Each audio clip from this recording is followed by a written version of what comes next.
तक हमने आप लोगों को दिखाया कि किस तरीके से हम दिल्ली से अंडमान पहुंचे थे और फिर हमने चेक इन किया था अपने होटल बे वॉक में। और उसके बाद अब इस पोर्शन में हम आपको दिखाएंगे कि डे फर्स्ट ऑफ अंडमान यानी कि पोर्ट ब्लेयर में क्या क्या जगह है घूमने के लिए। तो सबसे पहले हम जाएंगे कॉर्बिन्स को बीच में और वहाँ पे हम जो माहौल है वो एंजॉय करेंगे और आप लोग को दिखाएंगे। सेकंड फिर हम जाएंगे सेलुलर जेल में और उस जेल की जो हिस्ट्री के बारे में जानेंगे। चलिए एक्सपीरियंस करते हैं अंडमान डे 1 को यानी पोर्ट ब्लेयर को। बोलते बोलते हमारी गाड़ी भी आ गई और हम चले टूर पे। चलो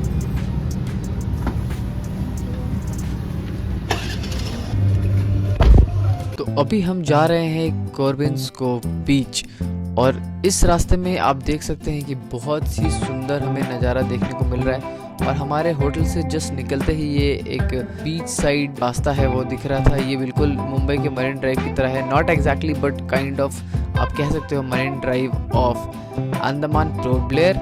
और ये जो आप सी देख रहे हो ये सी ही पूरा कॉर्बिन बीच से कनेक्टेड है और इसी के थ्रू हम जो रास्ता है सीधा जाएंगे और थोड़ी दूर पे ही हमारा कॉर्बिन्स को बीच आ जाएगा जहाँ पे ढेर सारे वाटर स्पोर्ट्स एक्टिविटी होते हैं। साथ में वहाँ पे फ़ोटोशूट वगैरह भी होता है और वहाँ पे आप चाहें तो स्विमिंग वगैरह नहाना वगैरह जो है वहाँ पे आप कर सकते हैं। तो चलिए पहुँचते हैं कॉर्बिन्स को बीच में। तो कॉर्बिन्स को बीच में हम पहुँच गए हैं और ये बीच अभी पूरा खाली है और प्रेसिडेंट के नाम पे यहाँ पे काफ़ी कुछ चल रहा है क्योंकि प्रेसिडेंट विजिट भी है यहाँ पे। तो मैं फ्री जो कॉम्प्लीमेंट्री वो है राइड वो हम लेने आए हैं यहाँ पे। तो अभी हम आपको वो राइड भी दिखाएंगे। ये आप देख सकते हो यहाँ पे ये सारे राइड्स भी आप कर सकते हो, आप स्टॉप करके पढ़ सकते हो।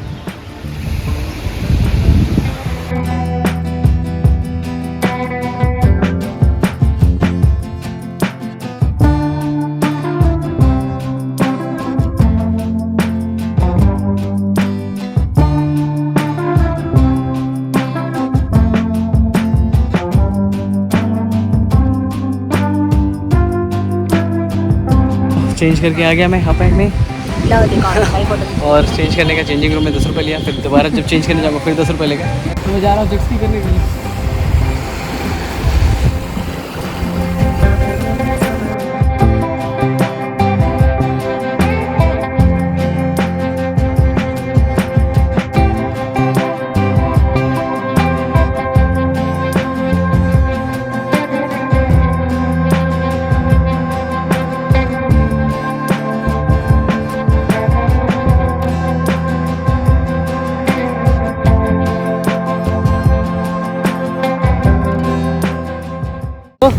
कैसा लगा जेट स्की? अच्छा लगा। मज़ा आया? हाँ। मज़ा आया ना जेट स्की में।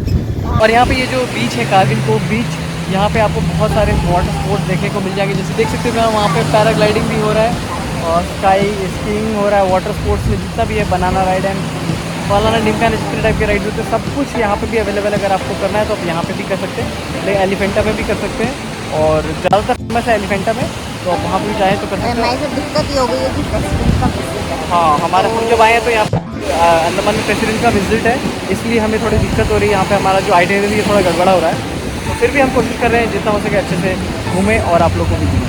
बड़ा मज़ा आ रहा है, डे फर्स्ट में इतना अच्छा आनंद आ रहा है। तो इसके बाद हम जाएंगे सेलुलर जेल, वहाँ पे सेलुलर जेल की परिक्रमा करेंगे, फिर लाइट एंड साउंड शो देखेंगे और उसके बाद हम आज का ब्लॉग ख़त्म करेंगे। तब तक बने रहिए और देखते रहिए और अभी तक सब्सक्राइब नहीं किया तो सब्सक्राइब कर लीजिए क्योंकि इस तरीके के अंडमान के पूरा सीरीज मस्त बताऊंगा कैसे जाना है, क्या करना है और कितना कितना खर्चा रुपये पैसे लगता है सब बताऊंगा मैं। तो अंडमान आने के जब हम सेलुलर जेल जाएंगे तो सेलुलर जेल में हमें 30 रुपये एंट्री लगता है सेलुलर जेल घूमने का and light and sound show देखने का लगता है करीबन 200 से 250 पर पर्सन। और अगर आप वहाँ पे कैमरा लेके जाना चाहते हैं तो वहाँ पे 200-250 रुपये कैमरे के भी चार्जेस अलग से देने पड़ते हैं, लेकिन मोबाइल अलाउड है। तो अगर आप लोग आते हैं तो ये सारे चार्जेस जान लीजिए। सेलुलर जेल, जिसे काला पानी के नाम से भी जाना जाता है, भारतीय इतिहास के सबसे महत्वपूर्ण और विवादास्पद स्थलों में से एक है और ब्रिटिश राज्य के दौरान भारतीय स्वतंत्रता संग्रामियों को दंडित करने के लिए बनाई गई थी ये जेल। सेलुलर जेल का निर्माण 1896 में शुरू हुआ था और 1906 में पूरा हुआ था। इस जेल का मुख्य उद्देश्य था स्वतंत्रता संग्रामियों दूर दराज के इस द्वीप में निर्वासित कर उन्हें कठोर दंड देना। जेल की संरचना ऐसी थी कि प्रत्येक कैदी को एकल कक्ष में रखा जाता था जिससे उन्हें एक दूसरे से बातचीत करने में भी कोई मौका नहीं दिया जाता था। इसी विशेषता के कारण इसे सेल्युलर जेल कहा जाता है। इस जेल में बंदी बनाए गए स्वतंत्रता सेनानियों को अमानवीय यातनाएं दी जाती थी। जेल में एक संग्रहालय भी है जो विभिन्न प्रदर्शनियों के माध्यम से उस युग की कहानियों और संघर्षों को दर्शाता है। सेल्युलर जेल ने अपने इतिहास में कई प्रमुख स्वतंत्रता सेनानियों को कैद किया है। इनमें से वीर सावरकर, वरिंद्र कुमार घोष, योगेंद्र शुक्ल और बटुकेश्वर दत्त जैसे नाम शामिल हैं। इन सेनानियों ने जेल में रहते हुए भी अपने संघर्ष को जारी रखा और अनेक मौकों पर भूख हड़ताल भी की। आज सेल्युलर जेल एक राष्ट्रीय स्मारक है और इसे भारतीय इतिहास के एक महत्वपूर्ण हिस्से के रूप में संरक्षित किया गया है। यह स्थल पर्यटकों और इतिहास प्रेमियों को उस समय की याद दिलाता है जब भारतीय लोग अपने स्वतंत्रता के लिए संघर्ष कर रहे थे। ये है ना खाना नहीं बेटा, ये लॉक ऐसे ये यहाँ से ऐसे लॉक होता था यहाँ पे, ये ऐसे तब ये यहाँ से है ना ये वाली जो रॉड है ये निकल के इसमें घुसती थी, इसमें ऐसे ये देखो। अरे नहीं हाँ, ताकि कोई ब्रेक इन ना कर पाए। अब आ गए हम सेकंड फ्लोर पे। सेकंड फ्लोर की जो जेल की दीवारें वो दिखाएंगे और सेल दिखाएंगे। आ गए हम सेकंड फ्लोर पे और ये देखो आगे वैसी जेल, वैसे ही जेल है, वैसे ही बैरिकेड्स है, वैसे ही लॉकअप है। और यहाँ से आप व्यू देखिए पीछे, ये जेल की दीवार, ये इधर एक जेल का गेट था एंड देन यहाँ पे ये जाली था इसके बाहर से दिखाई दे रही है। वो भी एक एक जेल की जो सेल है उन सबकी खिड़कियाँ हैं। ये पूरा जेल पूरा देखो, ये पूरा ही जेल। तो ये है पूरा सेलुलर जेल जो आपको मैंने दिखाया। और ये एक और कैदी कैदी नंबर 420 और इसके पीछे आप देख सकते हैं पूरा इलाका। और यहाँ पे क्या ये ख़त्म होता है और इसके पीछे ही जस्ट आप देख सकते हैं कि पीछे समुद्र का भी इलाका है। अभी भी कच्चे ईंटें देखो पुराने वाले हैं, अभी भी वही मजबूती, वही लॉक, वही सब कुछ है। अभी हम थर्ड फ्लोर पे आ गए हैं जेल के और यहाँ से बाहर निकलने का भी जगह है। ये सेलुलर जेल कई ब्लॉक्स में विभाजित है और साथ ही ये 3 मंजिला इमारत भी है। और फिलहाल हम इसकी तीसरी मंजिल से जो बाहर की तरफ रास्ता निकल के आता है वहाँ पे हम जा रहे हैं। और यहाँ से आप बाहर देख सकते हैं कि कितना खूबसूरत नज़ारा दिखाई देता है। और आप सामने जाएंगे तो ये पूरे ही सामने एकदम समुद्र से घिरा हुआ है, इसीलिए इसे काला पानी भी कहा जाता था, क्योंकि ये जेल जो है एकदम मिडिल में था एक आइलैंड के और इसके चारों तरफ पानी थी, जिस वजह से यहाँ पे कोई भी जो कैदी यहाँ पे आते थे उनका कोई भी भागने का यहाँ से चांस नहीं होता था। और अभी आप ऊपर एक हेलीकॉप्टर देख सकते हैं, ये भी इस तरीके से परिक्रमा कर रहा है यहाँ पे, क्योंकि यहाँ पे हमारी राष्ट्रपति द्रौपदी मुर्मू आई हुई है तो उनके सिक्योरिटी के लिए ये सब हो रहा है। जो सामने देख रहे हैं ये है एक सेंट्रल टावर, जहाँ पे हमारे जितने भी फ्रीडम फाइटर्स यानी स्वतंत्रता सेनानी थे 1909 से लेके 1921 तक जो इस जेल में कैद थे, स्टेट वाइज उन सभी के नाम यहाँ पे लिखे हुए हैं, ये आप यहाँ पे देख सकते हैं। ये है सेंट्रल टावर, जहाँ से खड़े होके आप पूरे जेल को एक साथ एक ही जगह से देख सकते हैं।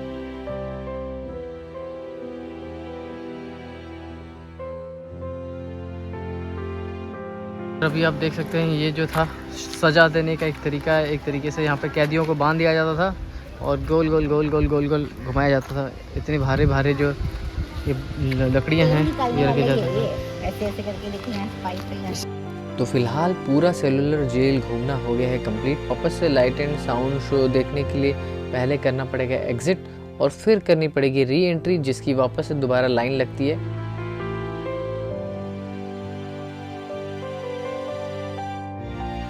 लाइट एंड साउंड शो शुरू होने वाला है कुछ ही क्षणों में। हालत ख़राब हो गया, थक गया, टायर्ड कल है। सुबह 3 बजे कहाँ बैठे हैं देखो सड़क पे और कल सुबह 3 बजे निकलना है। बाद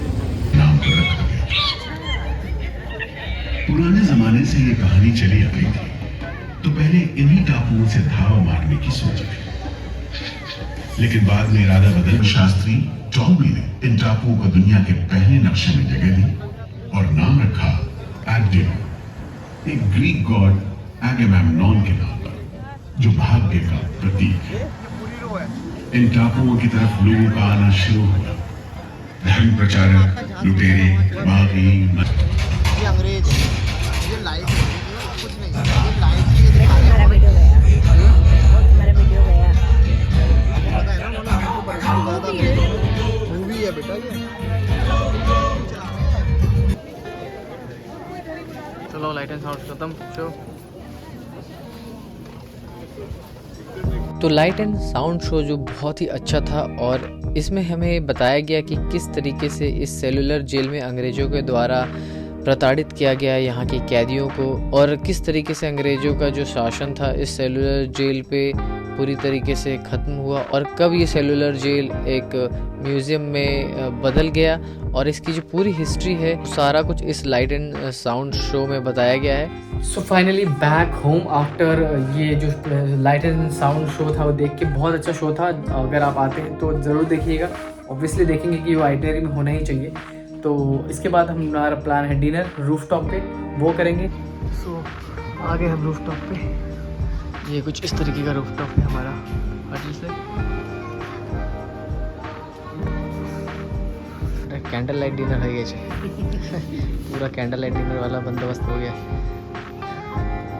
कैसा लग रहा है? बढ़िया। डिनर वाली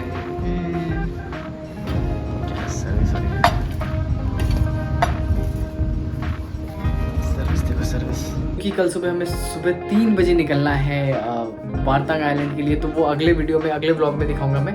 तो इस ब्लॉग को मैं यहीं पे समाप्त करता हूँ। उम्मीद है आप लोगों को ब्लॉग पसंद आया होगा, और ऐसे और भी अंडमान के पूरे जो टूर्स एंड ट्रैवल वाले ब्लॉग्स हैं वो आते रहेंगे, और कितना खर्चा होगा और कितना कितना कैसे कैसे क्या क्या होगा वो सब मैं इस ब्लॉग्स में बताते रहूँगा। तो आई होप आप लोग को पसंद आएगा, और सब्सक्राइब करके रख दें चैनल को, लाइक से सब्सक्राइब भी करें। बाय बाय, जय हिंद, बाय बाय।